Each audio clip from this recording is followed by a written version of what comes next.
சட்டப்பேரவை உறுப்பினராக இல்லாதவங்க, மந்திரியாக இல்லாதவங்கலாம் கட்சி வச்சிருக்காங்க. இருந்தாலும் அவங்களோட சட்டப்பேரவையில் இருந்தவங்களுக்கே கொடுத்த அரசியல திட்டம். அரசியல் கட்சிகள் வந்து அரசியல் பண்ணணும், சமூகமா பார்க்கணும். நீ அரசியல் பண்ணணும், இந்த 26 எலெக்ஷன்ல இதை வச்சு வண்டி ஓட்டணும், இதை வச்சு பிரபல பண்ணணும், மக்களுக்கு எல்லா மக்களும் படிக்கணும். நிர்வாக வசதிக்காக ஒரு மாவட்டத்துல 10 தொகுதி இருக்கிற மாவட்டத்துல நீங்க 3 தொகுதிக்கு ஒரு மாவட்டமா பிரிக்கிறீங்க. டாஸ்மார்க்ல அவ்வளவு கூட நடக்க ரைட் நடக்காம இதெல்லாம் மறைக்கிறதுக்கு தான் பல கட்சிகள் சேர்ந்த ஒரு அமைப்பு தான் மாறணும். அவங்களெல்லாம் எதிர்த்து தெரிவிக்காது. தமிழ்நாடு மட்டும் ஏன் எதிர்த்து அரசியல்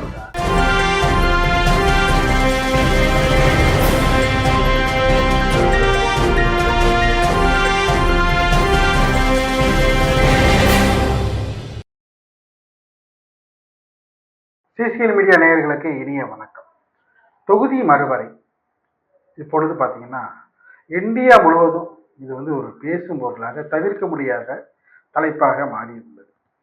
அதாவது பார்த்தீங்கன்னா 71 கடைசியாக செய்த தொகுதி மறுவரை. அதற்கு பிறகு பார்த்தீங்கன்னா 2001 வாஜ்பாய் பிரதமர் இருந்த பொழுது அதை எக்ஸ்டெண்ட் பண்ணாங்க 25 வருஷத்துக்கு. இப்பொழுது 2026 அவசியம் தொகுதி மறுவரை செய்தே ஆக வேண்டும் என்ற பேச்சு இந்தியா முழுவதும் இருந்தாலும், கடந்த சில நாட்களுக்கு முன்பு முதலமைச்சர் மு.க. ஸ்டாலின் அவர்கள் தலைமையில் அனைத்து கட்சி கூட்டம் நடந்தது. அதில் வந்து 30 வருஷங்களுக்கு இந்த தொகுதி மறுவரை சம்பந்தமான நடவடிக்கைகளை நிறுத்தி வைக்க வேண்டும் என்று அனைத்து கட்சி கூட்டத்தில் முடிவெடுக்கப்பட்டுள்ளது. இது ஒரு புறம் இருந்தாலும், தொகுதி மறுவரை என்பது நடத்தப்பட்டால் தமிழகத்துக்கு தொகுதிகள் குறையாது என்று உள்துறை அமைச்சர் அமித்ஷா கடந்த சில நாட்களுக்கு முன்பு உறுதியளித்திருக்கிறார். அதாவது இருதரப்பு நிலைப்பாடு என்பது இருந்தாலும் அனைத்து கட்சி கூட்டத்தில் பாஜக, நாம் தமிழர் கட்சி, தமிழ் மாநில அரசு உள்ளிட்ட கட்சிகள் புறக்கணித்திருந்தாலும் அதிமுக, பாமக உள்ளிட்ட கட்சிகள் அதில் கலந்திருக்கின்றன. தமிழ்நாடு காங்கிரஸ் கமிட்டி, மதிமுக உள்ளிட்ட கட்சிகளும் அதில் இடம்பெற்றிருக்கின்றன. மக்கள் நீதி மையம் உள்ளிட்ட கட்சிகளும் அதில் கலந்து கொண்டு தங்களது நிலைப்பாட்டை தெரிவித்திருக்கிறோம். இந்த வேளையில் அனைத்து கட்சி கூட்டத்தில் அனைத்து கட்சிகளுக்குமான பிரதிநிதித்துவம், அதாவது பார்த்தீங்கன்னா திராவிட முற்போக்கு மக்கள் கட்சி என்று மருத்துவர் ஸ்ரீதரன் அவர்கள் ஒரு கட்சி நடத்தி வந்தாலும், இது போன்ற கட்சிகளுக்கு அழைப்பு அனுப்பாதது ஏன் என்ற கேள்வியும் முன்வைக்கப்பட்டு வருகிறது. இது குறித்தும் ஒரு சில விதிமுறைகளை கடைபிடிக்கப்பட்டு அது வந்து அமலில் இருக்கும் இந்த வேளையில் பல்வேறு இயக்கங்களுக்கு அழைப்பானை அனுப்பாதது ஏன் என்ற கேள்விகளும் எழுப்பப்பட்டு வருகின்றன. தொகுதி மறுவரை யாருக்கு சாதகம், யாருக்கு பாதகம் என்பது குறித்தும் இது தொடர்பான பல்வேறு ஐயங்களுக்கு தெளிவாக விளக்கமளிக்க இணைந்திருக்கிறார் முன்னாள் சட்டப்பேரவை உறுப்பினரும் மருத்துவரும் சமூக ஆர்வலருமான திராவிட முற்போக்கு மக்கள் கட்சியின் நிறுவன தலைவராக செயல்பட்டு வருகின்ற திரு ஸ்ரீதரன் அவர்கள். வணக்கம் சார். வணக்கம். தொகுதி மறுவரைக்கும் அந்த விஷயம் பார்த்தீங்கன்னா நாளுக்கு நாள் பல்வேறு விதமாக வந்து பேசும் பொருளாக மாறி வருகின்றனர். தொகுதி மறுவரை இன்னைக்கு உள்ள காலகட்டத்துக்கு அது அவசியமா, இல்லை தமிழக அரசு கூறியது போல அந்த செயல்பாடு நடவடிக்கைகளை நிறுத்தி வைக்க வேண்டுமா 30 ஆண்டுகளுக்கு? உங்களுடைய பார்வைங்க. திராவிட முற்போக்கு மக்கள் கட்சியினுடைய நிறுவன தலைவர் என்ற முறையில் என்னுடைய சில ஆதங்கத்தை இந்த நேரத்தில் பகிர்ந்து கொள்ள வேண்டும் என்று ஆசைப்படுகிறேன். நீங்க சொன்னது மாதிரியே தமிழக அரசு ஒரு 45 கட்சிகளுக்கு அழைப்பு கொடுத்தது. அதாவது தேர்தல் ஆணையத்தில் பதிவு செய்யப்பட்ட அங்கீகாரம் உள்ள, அங்கீகாரம் இல்லாத கட்சிகள்லாம் உள்ளடக்கி 45 பேர். இப்போ 2019 நம்ம வந்து திராவிட முற்போக்கு மக்கள் கட்சி எலெக்ஷன் தேர்தல் ஆணையத்தில் ரெஜிஸ்டர் பண்ண பார்ட்டி. அது தொடர்பான பல்வேறு விதமான அது தொடர்பான ஒவ்வொரு எலெக்ஷன்லையும் தாஸ்தாவேஜுகள் அந்த தலைமை தேர்தல் ஆணையம் தமிழ்நாட்டில் இருந்தோம் வந்துட்டு இருப்பாங்க. என்னடா நமக்கு அழைப்பு இல்லை அப்படின்னு சொல்லி பார்த்தா, அப்புறம் பார்த்தா சரி வரும்போது நினைச்சிருந்தா வரலன்னு நினைச்சிருந்தேன். நீங்க ஆண்டுக்காண்டு செய்ய செய்ய வேண்டிய வேலைகளை செய்யறீங்களா? அதாவது நம்ம என்ன இப்போ, அதாவது வருமானம் இருந்தால் இன்கம் டேக்ஸ் சப்மிட் பண்ணணும், நம்ம சப்மிட் பண்ணிட்டோம். மற்றபடி அது இருந்தாலும் ஒன்லி தேர்தல் கமிஷனாக இருந்து தடை செய்யப்பட்ட கட்சிகள் தான் அதிகாரமற்ற கட்சி. தடை செய்யாத கட்சிகளுக்கெல்லாம் நீங்கள் வந்து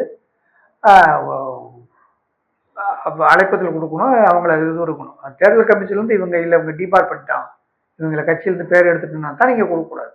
மற்றபடி சில சில பொதுக்குழு உறுப்பினர் கொடுக்காம இருப்பாங்களா, சில சில டைம்குள்ளே கொடுக்காம இருப்பாங்களா, அதெல்லாம் வந்து ஒரு ரிஜெக்ட்னு சொல்ல முடியாது. அது வந்து தேர்தல் கமிஷன் தான் சொல்லணும். இவங்களுக்கெல்லாம் அவங்க வந்து எதையுமே தேர்தல் நிற்கக்கூடாது அப்படியே தடை வச்சுருந்தா நீங்கள் செய்யலாம். அரசியல் கட்சிகள் இருக்கும்போது, அதே இந்த மாதிரி பொதுவில் இருக்கும்போது நீங்கள் எல்லா கட்சியும் தேர்தல் ஆணையத்தில். அதுவும் மட்டும் இல்லாமல் நான் ஒரு முன்னாள் சட்டமன்ற உறுப்பினர், இந்த நிறுவன தலைவர். அப்போ நம்முடைய பங்களிப்பெல்லாம் அவங்களுக்கு முக்கியமாக இருக்கணும். பல விஷயங்கள் நம்ம அரசியல் பூர்வமாக சொல்லுவோம்.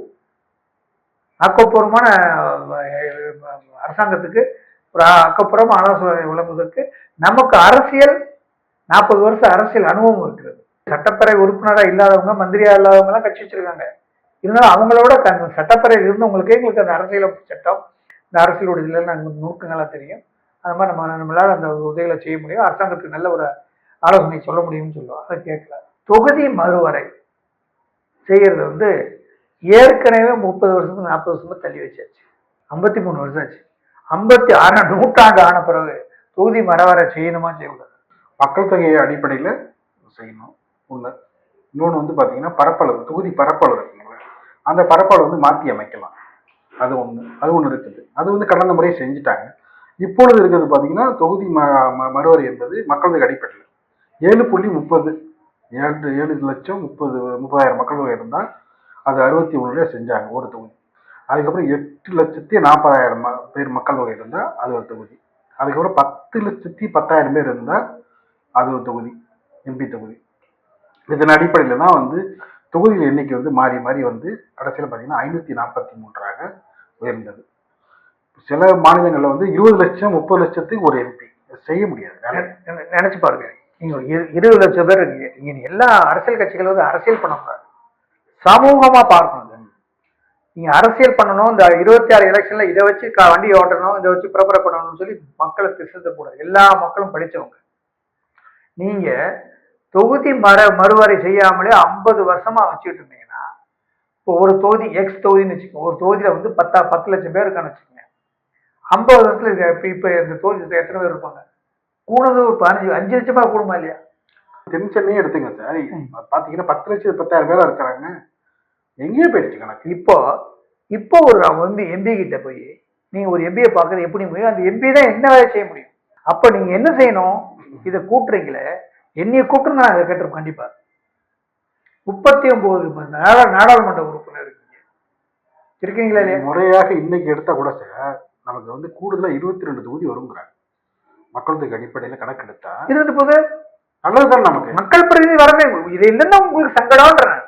இதை வந்து எப்படி குறையுன்னு யார் சொன்னதா வந்து தகவல்? நீங்க நிர்வாக வசதிக்காக ஒரு மாவட்டத்துல 10 தொகுதி இருக்கிற மாவட்டங்களை நீங்க 3 தொகுதிக்கு ஒரு மாவட்டமா பிரிக்கிறீங்க. எது பிரிக்கிறீங்க? நிர்வாக வசதியாக பிரிக்கிறீங்க. நிர்வாக வசதி தான் பிரிக்கிறீங்க. ஏன்? மக்கள் தொகை கலெக்டருக்கு வேலை ஜாஸ்தி இருக்குன்னா அது என்ன? நீங்க வந்து அங்க ஒரு மாவட்ட செயலாளர் போட்டுக்கலாம் உங்களுக்கு அரசியலுக்காக. ஆமா, அங்க நிர்வாகம் பண்ணிக்கலாம். அங்க நிர்வாகம் பண்ணி அப்படித்தானே செய்வீங்க. அப்படி நிர்வாக ரீதியாக வருவாய் மாவட்டங்களை நீங்க பிரிக்கின்ற பொழுது, நிர்வாகத்தை சொல்லும் போது, மக்கள் பிரதிநிதி சட்டத்துல இருந்து ஒரு தொகுதியில வந்து ஒரு குறிப்பிட்ட ஜனத்தொகை இருக்கிற தொகுதிக்கு வந்து ஒரு எம்பியை கொடுத்தா என்ன இன்னும் எஃபிஷியண்டா வேலை செய்யலாம்ல? ஆமா. இதே உங்களுக்கு தெரிய மாட்டேங்குது. இதே ரைட்டு, ஓகே. அடுத்து நீங்க 39 பேர் அங்க போய் டிபேட்ல பேசுனீங்களா? என்ன ஆதாரத்தை வச்சீங்க? அப்ப நான் என்ன சொல்றேன், உங்களை மாதிரிதான் அவங்களும் மக்களால் தேர்ந்தெடுத்து வர்றாங்க. அங்க பாராளுமன்றத்துல பல கட்சிகள் சேர்ந்த ஒரு அமைப்பு தான் பாராளுமன்றம். அவங்களெல்லாம் எதிர்ப்பு தெரிவிக்காது. தமிழ்நாடு மட்டும் ஏன் எதிர்ப்பு தெரியுது? அரசியல் பண்றதா? தமிழ்நாடு கெட்டு போயிடும். எப்படி கெட்டு போயிடும்? மறுவரை செய்யறதுனால எப்படி சார் தமிழ்நாடு கெட்டு போயிடும்? எனக்கு தெரியல சார், உங்களுக்கு தெரியுமா? மறுவரை செய்வது நல்லதுதான். மறுவரை செய்தனால தமிழ்நாடு கெட்டு போயிருக்கும். தமிழ்நாடு இங்க உள்ள அரசியல் கட்சிகள் சொல்றாங்களே, இது என்ன காரணம்? என்னன்னு எனக்கு புரியல. அதாவது அப்போ உங்களுடைய தயவு இல்லாம பாராளுமன்ற மத்திய அரசை நீ இருக்காத பொசிஷன்ல பயங்கரமா ஹோல்டு இருந்தீங்களே, அப்போ நீங்க இதை செஞ்சிருக்கலாமா இல்லையா? தாராளமா செஞ்சிருக்கலாமா? நீங்க இவ்வளவு கஷ்டப்படுறவங்க, இவ்வளவு பொதுமக்கள் மேல கஷ்டப்படுறாங்க இந்த திமுக, அப்போ மத்திய அரசுல கூட்டாட்சின்னு சொல்றீங்களே, அப்போ கூட்டணியில ஆட்சி வச்சு எட்டு மந்திரி இருந்தீங்கல்ல, 8-10 மந்திரி இருந்தீங்கல்ல, சென்ட்ரல் மினிஸ்டர்ஸ். ஆமா, முக்கியமான போர்ட்போலியோ வச்சிருந்தீங்கல்ல, முக்கியமான ஒரு கூட்டணி அங்கமா இருந்தீங்கல்ல சென்ட்ரல் மினிஸ்ட்ரியில. அப்போ நீங்க ஏன் இந்த குரலை எழுப்பலன்ற? ஏங்க அப்ப என்னாச்சு? 2006 தானே அது? 2004 2009 89. ஏன்னா இது ஒரு 20 வருஷத்துக்கு முன்னாடி. அப்போ 30 வருஷம் ஆகி போச்சுங்க ஏற்கனவே மறுவரைவு பண்ணி. இப்போ ஜனத்தொகை கூடி போச்சு. நீங்க வந்து இதை பண்ணுங்கன்னு சொல்லிக்கலாமா? நீங்க தாராளமா. சோழிங்கன்னு ஒரு சட்டமன்றம் எவ்வளவு பெரிய தொகுதி, தமிழ்நாட்டில் மிகப்பெரிய தொகுதி, பெரிய தொகுதி. இது ரெண்டா பிரிச்சா என்ன செய்யலாம்? நீங்க டிஸ்ட்ரிக்டை வந்து ரெவன்யூ டிஸ்ட்ரிக்ட் வந்து ரெண்டா பிரிக்கிறீங்க, நிர்வாக சீர்திருத்தங்கிறீங்க. அதிகாரிகளுக்கு வந்து ரொம்ப கஷ்டப்படுறாங்க, அதுக்காக நீங்க நிர்வாகத்தை மாத்துறீங்களோ? அப்படின்னா மக்களாட்சி தத்துவத்துல மக்கள் பிரதிநிதி கஷ்டப்படுவாங்க, நிர்வாகத்தை மாத்தினா என்ன? ஏன் நீங்க தான் சொல்றீங்க நாங்க 200 ஜெயிப்போம்ன்றீங்களே, நாளைக்கு 400 ஜெயிச்சுட்டு போங்க. நீங்க 400 உங்க 200 பேர் நீங்க ஒரு எம்பிஆர் இடத்துல சட்டமன்ற 400 பேர் சட்டமன்ற இருங்க. 30 எம்பி இருக்கிறது 50 எம்பியா இருக்கு. நீங்க மக்கள் நல்லதானே சார்? நல்லதானே? உங்களுக்கு உங்க கட்சிக்கு நல்லதானே? ஏன் செய்ய மாட்டீங்க? என்ன இதுல இருக்கணும்? என்ன பிரச்சனை உங்களுக்கு? அட்டென்ஷன் டைவர்ட் பண்ணணும். இங்க நடக்கக்கூடிய பிரச்சனை சார், போதை பொருள் ஒவ்வொரு டீ கடையிலையும் ஒவ்வொரு பெட்டி கடையிலையும் போதை பொருள் இருக்கு சார். தினமும் இப்போ அங்கங்க சாராயம் காய்ச்சறான், டாஸ்மார்க்ல அவ்வளவு கூட நடக்கிறான், இப்போ ரைட் நடக்காங்களா? இப்போ இதெல்லாம் மறைக்கிறதுக்கு என்ன பண்றாங்க? எங்க அப்பாலாம் கம்யூனிஸ்ட் வந்து சொன்னீங்களே, கம்யூனிஸ்ட் கட்சியுடைய தத்துவமே ஆளுங்கட்சி எதிர்த்து நிற்கணும். அப்பதான் மக்கள், அது போராடுற கட்சி, உரிமைக்காக குரல் கொடுக்கிற கட்சி, போராட்டத்தினுடைய கொள்கையை எங்க நீதியிலே அந்த நீதியை பெற்றுத் தருவதுதான் கம்யூனிஸ்ட் சித்தாந்தம். அது வந்து எதிர்கட்சி அந்த ஆளுங்கட்சிகிட்ட கேட்கறதா அவருடைய வேலை. ஆனா இங்க உள்ள கம்யூனிஸ்ட் எந்த மாதிரி இருக்கு? ஆளுங்கட்சி நல்லா செய்யுது, கூட்டணி இருக்கு, எப்படி இருக்கும் பாருங்க. இதெல்லாம் என்ன முக்கியமான ரோல் யார் எடுக்கணும்? கம்யூனிஸ்ட் சொல்றது. இந்த மாதிரி தொகுதி மறுவரை செய்தால் யாருக்கு நல்லது? மக்களுக்கு நல்லதா இல்லையா? மக்களுக்கு நல்லதுன்னா கருத்துக்கணுங்க. என்ன சொல்றாங்க சார் நிறைய பேர், 4 கோடி மக்கள் தொகை இருந்த பொழுதும் 39 எம்பி, இன்னைக்கு 7.5 கோடி நான் தாண்டி எடுத்தேன், இப்போ 39 எம்பின்னா எப்படி அப்படின்னு வந்து அந்த கேள்வி வந்து பலமாக வந்து எடுத்துரைக்கப்படுகிறது. மத்திய அரசு சொன்னா அது என்ன மன்னராட்சியா ஒரு எடுத்தவொடனே செய்யறதுக்கு? அங்க எத்தனை ஆபீசர்ஸ் இருக்காங்க, எத்தனை டெக்னிக்கல், ஒரு லெட்டர் பாஸ் ஆகிறதுக்கு எத்தனை ஒப்பீனியன் நோட்ஸ் போடணும். நீங்க அந்த மாதிரி போடுங்க. சரி, அதுதான் தப்புன்னு வச்சுக்கோங்க, நீங்க அரசியலாவே பண்ணுங்க. ராஜஸ்தான்ல வந்து 25 லட்சத்துக்கு ஒரு எம்பின்னா எப்படி நீங்க சொல்லுங்க, இது வந்து அந்த எம்பிக்கு வந்து கூடுதல் பண்ணலையா? நீங்க இங்க உள்ள அரசியல் கட்சி தலைவரெல்லாம் ராஜஸ்தான் மாநிலத்தை தயவு செய்து பாருங்க, தொகுதி மறுவரை செய்யணுமா வேண்டாமான்னு தயவு செய்து நீங்க பார்த்துவாங்க. உத்தரப்பிரதேசத்துல பீகார்ல பார்த்துட்டு வாங்க. நீங்க மராட்டியத்துல இல்ல இப்ப பார்த்துட்டு வாங்க. அது மட்டும் இல்லாம உங்கள்கிட்ட எத்தனையோ எக்ஸ் ரிட்டையர்ட் ஐஏஎஸ் ஆஃபீஸர் நிறைய இருக்காங்க. அவங்களெல்லாம் கூட்டு கருத்து கேளுங்க சார், மக்கள்கிட்ட கருத்து கேளுங்க சார், பொதுவெளிக்கு விடுங்க, வாக்கெடுப்பு கொடுங்க. அந்த பாரதிய கையெழுத்து வாங்குறா, அதை தடுக்கிறீங்க நீங்க. மக்கள் சொல்றாங்கல்ல, மாணவர்கிட்ட கருத்துக்களுங்க, சமூக ஆர்வலர்கிட்ட கருத்துக்களுங்க, ஏன் மக்கள்கிட்ட கருத்துக்களுங்க. மக்களுக்கு மேல மக்கள் தீர்ப்பே மகன் தீர்ப்பு. மக்களுக்கு மேல யாரா இருக்காங்க? பொதுமக்கள் நலனுக்காக நம்ம எல்லாம் பாடுபடுறோம்.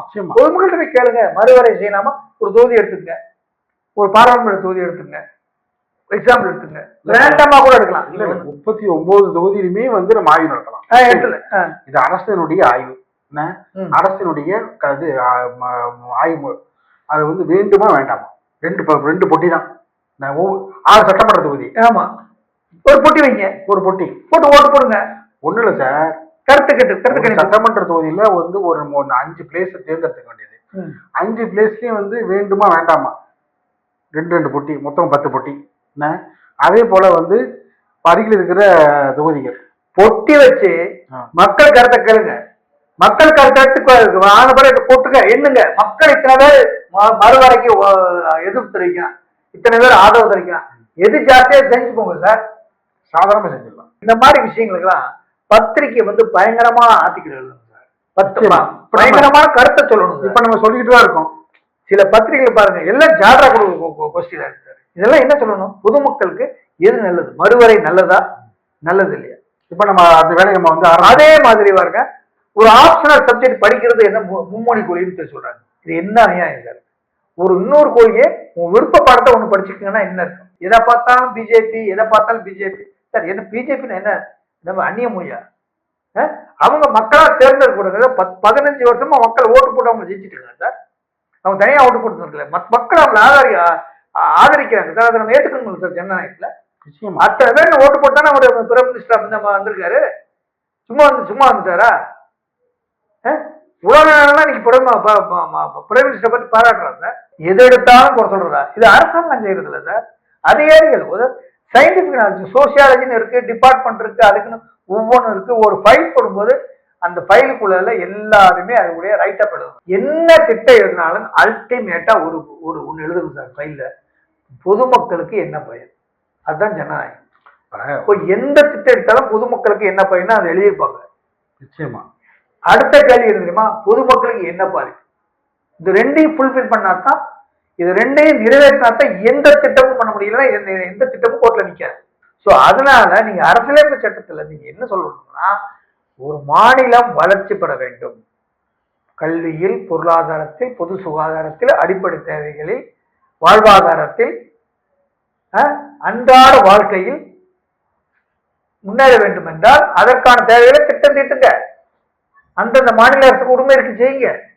மக்கள் காப்பாத்துங்க. அதுக்கு தான் மக்கள் உங்களை ஓட்டு போட்டிருக்காங்க. உங்களுக்கு ஓட்டு போட்டவங்க நீங்க தான் ஆள்றீங்க, செய்யுங்க. அதுல இந்த மாதிரி மத்திய அரசு பூத்துன்னா ஏன் கேள்வி கேளுங்க. மற்ற ஆதாரப்பூர்வமா எடுத்துட்டு போங்க.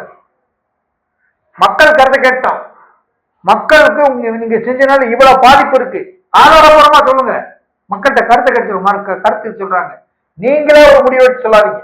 கிராம சபை கூட்டி பெட்டி வச்சுட்டே முடிஞ்சு போச்சு. அந்தந்த அங்கங்கே அது கலெக்டர் அந்தந்த டிஸ்ட்ரிக்ட அனௌன்ஸ் பண்ணிக்கோங்க. அது தமிழக அரசு நினைச்சா உடனடியே செய்யலாம். கிராம சபை எடுத்து அன்னைக்கு ஈவினிங் இந்த கிராம ஓட்டை எண்ணி அன்னைக்கே அனௌன்ஸ் பண்ணிக்கலாம் சார். அப்படியே கம்ப்யூட்டர்ல ஏற்றிட்டு தானே செய்யலாம். நாங்க என்ன கஷ்டப்படுறத பாருங்க. எங்களுடைய கோரிக்கை என்னன்னு கேளுங்க. நாங்க சொல்றதை வாங்கிட்டு போங்க. அதை போய் சட்டமன்றத்துல பேசுங்க. அங்க சட்டத்தை போடுங்க. அதை மக்களுக்கு கொண்டு வந்து நிர்வாக ரீதியில செயல்படுத்துங்க. இதுதானே சார் சட்டம், தானே ஆட்சி. ஆமா, இதை செய்யுங்க. இதுக்கு தானே வந்து ஓட்டு போடுறாங்க. மக்கள் பிரதிநிதி சட்டம் அதான் சொல்லுது. மக்கள் பிரதிநிதித்துவ சட்டம் வந்து பாத்தீங்கன்னா இது மட்டும் இல்லை, இன்னும் வந்து பல்வேறு பணிகளை வந்து தெளிவா செய்யணும்னு சொல்லிட்டு அதுல வந்து இந்த சரத்துகளே குறிப்பிடப்பட்டிருக்கு. இந்த பணியை மட்டும் இல்லை, பல்வேறு பணிகளை வந்து சுட்டி காட்டு. 39 எம்பி இருக்கிற இடத்துல 50 எம்பி எடுத்து போறாங்களா? நல்லது தானே. என்ன உங்களுக்கு பிரச்சனை? உங்க டிஎம்கே இந்தியா கூட்டு குறைக்க போறாங்க. நீங்க ஜெயிச்சுட்டு போங்க. மக்கள் நல்லா பேர் வாங்கி 50 நீங்க ஜெயிச்சுட்டு போங்க. இப்போ 39 செஞ்ச மாதிரி 50 ஜெயிச்சுட்டு போங்க சார். உங்களுக்கு 50 பேர் கிடைப்பாங்கல்ல. அதே மாதிரி மத்திய அரசு வந்து தமிழ்நாடு மட்டும்தான் பார்க்குமா, மற்ற மாநிலம் பார்க்கக்கூடாதா? மத்திய அரசு இருக்கிற மத்திய அரசு தான் எல்லா மாநிலத்தையும் பார்க்கும். அதுலயும் எந்தெந்த மாநிலம் அது ஒரு தாய் மாதிரி. 6 குழந்தை இருக்குன்னா எந்த குழந்தை சவள பிள்ளையோ அதுக்கு கொஞ்சம் கூடுதலா நிதி கொடுக்கத்தான் செய்யும். எந்த பிள்ளை நல்லா தடகாட்டமா இருக்கோ அது குறைவத்தான் கொடுக்கும் சாப்பாடு. 6 தட்டு போடும்போது எது நோஞ்சானா இருக்கோ அது கூட ஒரு கட்டை போடுவோம். நம்ம வீட்டுல அப்பா அப்படித்தான் அம்மா போடுறாங்க. யாரு நோஞ்சானா இருக்கோ அவனுக்கு கொஞ்சம் ஊட்ட கொஞ்சம் ஒரு 1/2 முட்டை கூட கொடுப்பாங்க. யாரு நல்லா இருக்கா, நீ தான் நல்லா இருக்கியாடா, கொஞ்சம் சாப்பிட்டா கொடுப்பாங்க. இப்படிதான் வளர்க்க முடியும். மத்திய அரசு வந்து வேற ஒரு இடத்துல நம்ம தேர்ந்தெடுத்த அரசு தான். உங்களுக்கு வந்து கொள்கையில நீங்க வேற மாதிரி இருக்கலாம். மத்திய அரசு வந்து எடுத்தன் கருத்தெல்லாம் செய்ய முடியாது. அங்கேயும் ஒரு சட்ட திட்டங்கள் இருக்கு. நிச்சயமா அதையும் மீறி போனா நீதிமன்றங்கள் இருக்கு. நீங்க நீதிமன்றத்துக்கு போங்க. உங்களுக்கு வந்து அபரிதமான வந்து இது இருந்துன்னா நீதிமன்றத்துக்கு சொல்லுங்க, வாதாடுங்க. 39 எம்எல்ஏ வாதாடுங்களாங்க சார். சார் வைக்கலே வேணாம் சார். பார்ட்டியின் பிரச்சனை 39 பேர் 39 பெட்டிஷன் கொடுங்க சார். நீதிமன்றத்துல போய் தனித்தனியா வாதாடுங்க சார். 39 எம்பி இந்த மாதிரி செஞ்சா தப்புன்னு சொல்லி வாங்காதாங்க சார். நான் வாதாடுவேன் சார். 39 எம்பி பார்ட்டியின் பிரச்சனை போங்க, வாதாடுங்க நீதிமன்றத்துக்கு. இந்த மாதிரி மறுவரை செய்தால் எங்களுக்கு நாடாளுமன்றத்துக்கு பாதிப்பு அப்படின்னு சொல்லுங்க, ப்ரூவ் பண்ணுங்க. அது இப்படி இல்ல, மக்களோட கருத்துக்களுக்கு எதையோ ஒண்ணு செய்யுங்க. நீங்கள் குறிப்பிட்டது போல பாத்தீங்கன்னா கிராம சபை மூலமாக மக்கள் கருத்துக்களை கேட்டு மக்கள் தரும் தீர்ப்பே மகேசன் தீர்ப்பு என்று உணர்ந்து தமிழக அரசு செயல்பட வேண்டும் என்று நீங்க சொல்ல வரீங்க. உங்களுடைய தமிழக அரசு மட்டுமல்ல, அத்தனை அரசியல் கட்சிகளும் இது செயல் வேண்டும். உங்களுடைய ஆக்கப்பூர்வமான கருத்துக்களுக்கு சிசிஎன் மீடியா சார்பில் நெஞ்சாத நன்றி சார். நன்றி, வணக்கம்.